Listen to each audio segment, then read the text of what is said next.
बिस्मिल्लाहिर्रहमानिर्रहीम, अस्सलाम वालेकुम नाजरीन। मैं हूं बाबर हयात और आप देख रहे हैं 24/7 उर्दू न्यूज पर बाबर हयात शो। नाजरीन, पाकिस्तान बनाम जनूबी अफ्रीका WTC का नया साइकिल और उसके पहले टेस्ट मैच का आगाज होने जा रहा है। और पहले टेस्ट मैच के आगाज से पहले पाकिस्तान को एक अच्छी खबर मिली है, एक इंपॉर्टेंट प्लेयर के हवाले से एक अच्छी खबर पाकिस्तान के लिए है। पाकिस्तान को एक झटका लगते लगते रह गया है, इस हवाले से आपको अपडेट करूंगा। पाकिस्तान की प्लेइंग 11 में अचानक कुछ तब्दीलियों की खबरें आ रही हैं, जो मैंने आपको कल प्लेइंग 11 बताई थी, ऑलमोस्ट वही है, लेकिन उसमें थोड़ा कॉम्बिनेशन आगे पीछे होता हुआ दिखाई दे रहा है। एक आध प्लेयर को लेकर के कुछ खबरें आ रही हैं। दो तरह की प्लेइंग 11 सामने आ रही हैं। उसके ऊपर बात करूंगा, आपके सामने दोनों प्लेइंग 11 रखूंगा और अपनी राय भी दूंगा कि कौन सी बेहतर दिखाई दे रही है। बस एक प्लेयर का आगे पीछे होना है और सारे का सारा निज़ाम ही बदल जाना है। इस पर बात करेंगे तफसील के साथ, लेकिन आगे बढ़ने से पहले आपसे गुजारिश कि अगर आप हमारे नए व्यूअर हैं तो प्लीज़ हमारे इस चैनल को जल्दी से कर लीजिएगा सब्सक्राइब और बेल आइकन को पुश करना मत भूलिएगा। मुझे फॉलो कीजिए इंस्टाग्राम पे @बाबर हयात शो और हमारे पेज को फेसबुक पे लाइक कर लीजिएगा। तो जनाब, सबसे पहले एक बड़ी खबर ये आ रही है कि पाकिस्तान और अफगानिस्तान के जो क्रिकेट के रिश्ते हैं उनको लेकर के बहुत सारे शकूक व शुबात का इजहार किया जा रहा है। और उसकी बुनियादी वजह अभी ये जो मौजूदा पाक अफगान हालात हैं, आपको पता है पाकिस्तान के सूबा खैबर पख्तूनख्वा में काफ़ी ज़्यादा बुरे हालात इस वक्त चल रहे हैं। अमन व अमान के हवाले से हमले हो रहे हैं, काफ़ी सारे एक दहशतगर्द तंजीम जो है वो हमले कर रही है। उसको लेकर के पाकिस्तान ने अब उस पर एक्शन लिया है और अभी तक कंफर्म नहीं है, लेकिन खबरें आ रही हैं कि पाकिस्तान ने शायद अफगानिस्तान में भी उनके ठिकानों के ऊपर हमला किया है। पाकिस्तान ने अभी तक इसकी ना तरदीद की है ना तस्दीक की है, यानी कुछ ना कुछ गड़बड़ है। तो अब इस सारी सिचुएशन को लेकर के आपको पता है कि उनके जो वजीर खारजा हैं वो इस वक्त इंडिया यात्रा पे गए हुए हैं, भारत यात्रा पे गए हुए हैं। और आपको पता है वहाँ जब चले जाते हैं तो फिर वहाँ से अच्छी खबरें पाकिस्तान के लिए तो नहीं आएंगी। तो कुछ इस किस्म की खबरें अब आ रही हैं कि पाकिस्तान और अफगानिस्तान के जो क्रिकेट के रिश्ते हैं उनमें भी अब दरार आ सकती है। और पहले तो ये खबर आई थी कि जी एक झूठी खबर फैलाई गई कि अफगानिस्तान ने फैसला कर लिया कि वो पाकिस्तान से अब कभी क्रिकेट नहीं खेलेगा और फिर पाकिस्तान के साथ हैंडशेक भी नहीं करेगा। ये किसी ने ट्विटर के ऊपर खबर फैला दी, लेकिन बाद में हम कंफर्म किया तो ये एक झूठी खबर निकली है, इसमें कोई सदाकत नहीं है। अभी तक ऐसा कोई फैसला नहीं किया गया, लेकिन अब ये इम्कानात जाहिर किए जा रहे हैं कि पाकिस्तान अफगानिस्तान जो नेक्स्ट सीरीज होने जा रही है, जो ट्राई नेशन सीरीज होने जा रही है, उसके ऊपर सवालिया निशानात अब खड़े हो गए हैं कि क्या अफगानिस्तान की टीम पाकिस्तान के साथ आकर खेलेगी या नहीं खेलेगी। बुनियादी तौर पे मैं समझता हूं कि अफगानिस्तान को क्रिकेट में कम से कम ऐसा नहीं करना चाहिए, क्योंकि उसको मौका मिल रहा है खेलने का यहाँ पर पाकिस्तान में। और आपको पता है कि इवन अभी जो अफगानिस्तान और बांग्लादेश की सीरीज स्टार्ट हुई थी उसके ब्रॉडकास्टर्स भी पाकिस्तानी राइट्स लिए हुए थे और उसको जो इवन स्पॉन्सरशिप्स थी वो भी काफ़ी पाकिस्तान की तरफ से मिली थी। तो ये जो एक सपोर्ट होती है ना, ये ट्राई नेशन सीरीज में भी आपने देखा कि उनको फ़ायदा हुआ है। तो उनकी क्रिकेट को एज सच उस तरह से फ़ायदा नहीं हो रहा। हालांकि भारत ने अब उनको लालच दी है क्रिकेट के हवाले से भी कि वो भारतीय क्रिकेट टीम को भी सपोर्ट करेंगे, क्रिकेट को भी सपोर्ट करेंगे हर तरह से। ये भी उनकी तरफ से वजीर खारजा को कहा गया है। लेकिन फिर भी मैं समझता हूं कि क्रिकेट में ये पागलपन उनको नहीं करना चाहिए और वैसे भी पाकिस्तान के साथ अच्छे ताल्लुकात करने चाहिए। पाकिस्तान के साथ आप लड़ाई करके ना आपको फ़ायदा है ना पाकिस्तान को फ़ायदा है, ये मैं आपको बताऊं।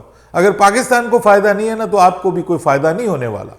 ये अफगानिस्तान को भी इस चीज़ का अंदाज़ा होना चाहिए और क्रिकेट के ऊपर इसके असरात मुरतब नहीं होने चाहिए। लेकिन फ़िलहाल ऐसी खबरें आ रही हैं कि पाकिस्तान अफगानिस्तान श्रीलंका की जो ट्राई नेशन सीरीज़ है उसमें से अफगानिस्तान क्विट कर सकता है। बट ऑल डिपेंड्स अपॉन कि आगे चल के सियासी हालात जो हैं वो क्या मज़ीद कशीदा होते हैं, दोनों मुल्कों के दरमियान ताल्लुकात मज़ीद कशीदा सूरत हाल इख्तियार करते हैं या नॉर्मल रहते हैं, इसके ऊपर डिपेंड करता है। बहरहाल let's hope for the best for the sake of cricket. सियासत से कम से कम इस स्टेज इस प्लेटफॉर्म की हद तक हमारा कोई लेना देना नहीं है। वैसे बतौर पाकिस्तानी ऑब्वियसली मैं आप हम सब सियासत के ऊपर और सियासी हालात के ऊपर, पाकिस्तान की जो जियो पॉलिटिकल एनवायरनमेंट है उसके ऊपर हम सब की निगाहें होती हैं, और बतौर पाकिस्तानी हम कंसर्न भी होते हैं। ऑब्वियसली इस वक्त जो मामला चल रहे हैं, अब एक तरफ था पाकिस्तान का, अब दूसरी तरफ भी एक दुश्मनी की सी कैफियत बनने जा रही है। बहरहाल अब बात कर लेते हैं पाकिस्तान बनाम जनूबी अफ्रीका। इसके हवाले से भी जी अफवाहें चल रही थी कि लाहौर के हालात बहुत ख़राब हैं, वहाँ पे कोई जंगो जदल वाला मामला बना हुआ है, इसी तरह इस्लामाबाद के हालात बहुत ख़राब हैं। आपको पता है वहाँ पे कुछ प्रोटेस्ट हो रहे हैं, लेकिन वो प्रोटेस्ट जो है उनकी बुनियाद पे ये कहा जा रहा था, खासतौर पे इंडियन मीडिया में कल मुझसे भी सवाल पूछा गया कि जी पाकिस्तान और जो साउथ अफ्रीका का टेस्ट है उसको लेकर के साउथ अफ्रीका की जो प्रोटियस टीम है वो परेशान होगी कि जी लाहौर में अमन आमा के हालात ठीक नहीं है। तो मैंने उनको बताया कि जहाँ पे ये उस जमात का, उस मजहबी जमात का दफ्तर है, बेसिकली वो मुल्तान रोड यतीम खाना चौक के करीब एक ग्रैंड बैटरी स्टॉप आता है, मैंने देखा हुआ है, वो ग्रैंड बैटरी स्टॉप आता है, वहाँ पर ये मस्जिद है इनकी, जो जहाँ पे ये मरकज़ है इनका ऑब्वियसली। और जो कज़ाफ़ी स्टेडियम है वो तो फ़िरोज़पुर रोड पे और गुलबर्ग की तरफ है, तो वो कज़ाफ़ी स्टेडियम में और इसमें कम से कम 10 किलोमीटर का फासला है, तो कोई ऐसा मामला नहीं है और ऐसा कोई खुदा न खास्ता खौफनाक किस्म का मामला नहीं है। तो ये सब की सब अफवाहें जो हैं ये फैलाई जा रही थी जस्ट पाकिस्तान के लिए कंसर्न पैदा करने के लिए, और ख़ास तौर पे जनूबी अफ्रीकी टीम के दिमागों में ये करने के लिए कि किसी तरह ये हो जाए कि वो टेस्ट मैच जो है वो मुलतवी हो जाए या मनसूख हो जाए और वो कहें कि जी हालात ठीक नहीं है। ये ख्वाहिश हो सकती है दुश्मन की, लेकिन ज़रूरी नहीं है कि आपकी हर ख्वाहिश पूरी हो। तो ध्यान रखिए, इत्मीनान रखिए, इंशाल्लाह ये टेस्ट मैच होने जा रहा है, अब तो चंद घंटों की दूरी पे है, तो टेस्ट मैच भी होगा और पाकिस्तान और साउथ अफ्रीका की टीमें लाहौर में खेलती हुई भी आपको नज़र आएंगी। और ऑब्वियसली ये भी देखना है कि एक तरफ इंडिया का टेस्ट मैच हो रहा है जिसमें वेस्ट इंडीज़ के खिलाफ, जिसमें ग्राउंड बिल्कुल खाली दिखाई दे रहे हैं, और इधर पाकिस्तान और साउथ अफ्रीका का टेस्ट मैच होगा, और देखना यह है कि यहाँ पे क्राउड की क्या सिचुएशन है, क्या कंडीशन है। बहरहाल अब बात कर लेते हैं पाकिस्तान के हवाले से कि पाकिस्तान की जो प्लेइंग 11 है उसमें कल ये खबर आई, जब मैंने प्रोग्राम किया उसके बाद ये खबर आई कि जो साजिद खान है ना वो फ्लू का शिकार हो गए और वायरल फ्लू का शिकार हुए हैं, जिसकी वजह से अब उनकी शिरकत जो है वो मुश्किल है पहले टेस्ट मैच में, और उनकी जगह आसिफ अफरीदी जो है उनको टीम में डेब्यू करवाया जा रहा है 38 साल आसिफ अफरीदी को नुमान अली के साथ। तो मैं थोड़ा परेशान इसलिए हुआ कि आसिफ अली आपको जो है ना वो एक लिवरेज देते हैं राइट आर्म ऑफ स्पिनर की, ठीक है। अब 2 लेफ्ट आर्म स्पिनर आप खिलाएंगे तो मुझे थोड़ा सा प्रॉब्लम लग रहा था कि टीम का जो कॉम्बिनेशन है, जो बैलेंस है ना, वो थोड़ा सा फर्क पड़ता है, आपके पास वर्सेटैलिटी नहीं रहती जब आपके पास एक लेफ्ट आर्म स्पिनर है नुमान अली की शक्ल में और राइट आर्म स्पिनर है साजिद खान की शक्ल में, तो फिर प्रॉब्लम होगी कि दोनों ही लेफ्ट आर्म स्पिनर हो जाएंगे। तो अब अच्छी खबर यह है कि आज उनका जो है वो मेडिकल उनका टेस्ट हुआ है, प्लस उनका फिटनेस टेस्ट भी हुआ है, और वो माशाल्लाह से साजिद खान जो है वो फिटनेस टेस्ट पास करने में कामयाब हो गए हैं, और अब वो इस मैच में पाकिस्तान की प्लेइंग 11 का हिस्सा होंगे।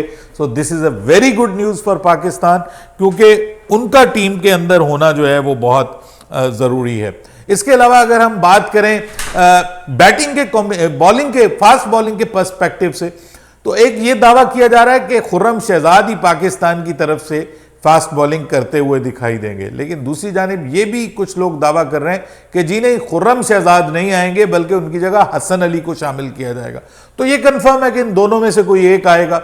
मेरी खबर के मुताबिक खुर्रम शहजाद को चांस दिए जाने का इम्कान था, लेकिन अब हसन अली को मुमकिन है कि शामिल कर लिया जाए, और उसकी बुनियादी वजह जो है वो शायद ये भी है हसन अली को शामिल करने की कि वो थोड़ी बैटिंग भी कर लेते हैं। वैसे तो खुर्रम शहजाद भी हल्की फुल्की बैटिंग कर लेते हैं, इतने बुरे उनके भी हालात नहीं हैं, लेकिन हसन अली थोड़े बेहतर हैं इस मामले में, स्पिनर्स को छक्के भी मार लेते हैं, तो इस वजह से शायद उनको एज दे दिया जाए, और थोड़ा एक्सपीरियंस भी है क्योंकि 2024 में वो लास्ट टेस्ट मैच खेले थे, तो टेस्ट मैच में उनका रिकॉर्ड कोई बहुत बुरा नहीं है।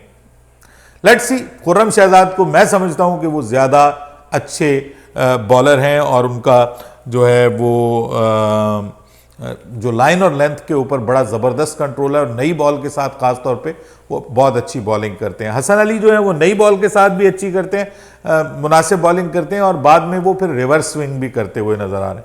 बहरहाल जो एक और चीज़ पाकिस्तान की प्लेइंग 11 में डिस्कस हो रही है वो पाकिस्तान का जो बैटिंग कॉम्बिनेशन है कि क्या पाकिस्तान अब्दुल्ला शफीक और इमामुल हक के साथ ओपनिंग करता हुआ दिखाई देगा जैसे मैंने बताया, और इस मैच में जो है वो कामरान गुलाम नहीं होंगे, या फिर ये दूसरी राय है कि ये भी सामने आ रही है कि इमामुल हक और शान मसूद दोनों ओपनिंग करते हुए दिखाई दें और तीसरे नंबर पे पाकिस्तान जो है वो मिडिल ऑर्डर में लेके आए कामरान गुलाम को। उसकी वजह यह है कि कामरान गुलाम जो है वो स्पिन बॉलिंग के अगेंस्ट अच्छा खेलते हैं। ये बात ठीक है कि स्पिनर्स के अगेंस्ट कामरान गुलाम जो है उनका जो रिसेंटली हमने देखा है वो काफ़ी अच्छा है और वो स्वीप्स भी खेलते हैं, अच्छा स्पिनर्स को अगले कदमों का इस्तेमाल भी करते हैं और अच्छी उनकी टेक्निक है against the spin bowling. Fast bowling पे वो स्ट्रगल करते हैं लेकिन स्पिन बॉलिंग के अगेंस्ट उनकी टेक्निक अच्छी है, बेहतर है। और बाय द वे उन्होंने जनूबी अफ्रीका में भी जनूबी अफ्रीका के खिलाफ अच्छा खेल पेश किया था, खासतौर पे ओडीआई में काफ़ी अच्छा खेले थे वो। तो ऐसा लग रहा है कि उनको शामिल करने का लास्ट मोमेंट पे फैसला किया जा सकता है। इससे यह है कि पाकिस्तान की जो प्लेइंग 11 है उसमें थोड़ी वैरायटी आ जाएगी और डेप्थ आ जाएगी अगेंस्ट द स्पिन, क्योंकि दूसरे कुछ प्लेयर्स ऐसे हैं पाकिस्तान में जो स्पिन के खिलाफ स्ट्रगल कर रहे हैं। तो अगर कामरान गुलाम को टीम का हिस्सा बनाया जाता है तो पाकिस्तान की जो प्लेइंग 11 होगी उसमें शान मसूद और इमामुल हक ओपनिंग करेंगे। अब इसमें जो राइट और लेफ्ट हैंड का कॉम्बिनेशन बनता है अब्दुल्ला शफीक के साथ, फिर वो नहीं होगा, पाकिस्तान को वो लीवरेज नहीं मिलेगा जो कि एक राइट हैंड और लेफ्ट हैंड बल्लेबाज का ओपनिंग में कॉम्बिनेशन होता है। लेकिन अगर ये दोनों आते तो फिर तीसरे नंबर पे कामरान गुलाम होंगे, चौथे नंबर पे बाबर आजम जिनके ऊपर इस वक्त सबकी निगाहें लगी हुई हैं, पांचवें नंबर के ऊपर फिर आपको जो है वो दिखाई देंगे सऊद शकील, छठे नंबर के ऊपर मोहम्मद रिजवान और सातवें के ऊपर सलमान अली आगा। पाकिस्तान की टीम जो है ये तो कंफर्म है, अब ये कंफर्म हो गया, ये मैं आपको 100% कंफर्म बता सकता हूं कि पाकिस्तान की टीम 7 बल्लेबाजों के साथ जाएगी, कॉम्बिनेशन में आगे पीछे हो सकता है। और पाकिस्तान की टीम 2 फास्ट बॉलर्स और 2 स्पिनर्स के साथ जाएगी। 3 स्पिनर इसमें नहीं खेलेंगे, 2 फास्ट बॉलर और 2 स्पिनर खेलेंगे। मुझे अच्छी वाइब्स आ रही हैं पाकिस्तान की तरफ से, अच्छी उम्मीदें पैदा हो रही हैं कि इंशाल्लाह पाकिस्तान इस टेस्ट मैच में अच्छा करेगा। टॉस अलबत्ता इंपॉर्टेंट होगा, win the toss and bat first, क्योंकि पहले 2 दिन काफ़ी अच्छी पिच मुझे लग रहा है कि ये होगी। जो खबरें आ रही हैं वो ऐसी हैं कि start of the test match में ये थोड़ा सा सीमर को मदद करेगी, पेस भी अच्छा होगा, पिच के अंदर बाउंस भी ठीक होगा। लेकिन जैसे जैसे मैच आगे बढ़ेगा इसमें जो पिच है वो फिर स्पिनर्स को मदद देना शुरू कर देगी और बैटिंग थोड़ी सी टफ हो जाएगी। तो win the toss and bat first. Pakistan अगर टॉस जीत जाता है तो ये पाकिस्तान के लिए बहुत अच्छी खबर होगी। अपनी राय दीजिएगा, आपके ख्याल में पाकिस्तान को कौन सा कॉम्बिनेशन खिलाना चाहिए, नीचे ज़रूर कमेंट्स में बताइएगा। बाबर हयात को इजाज़त दीजिएगा, अल्लाह हाफिज़।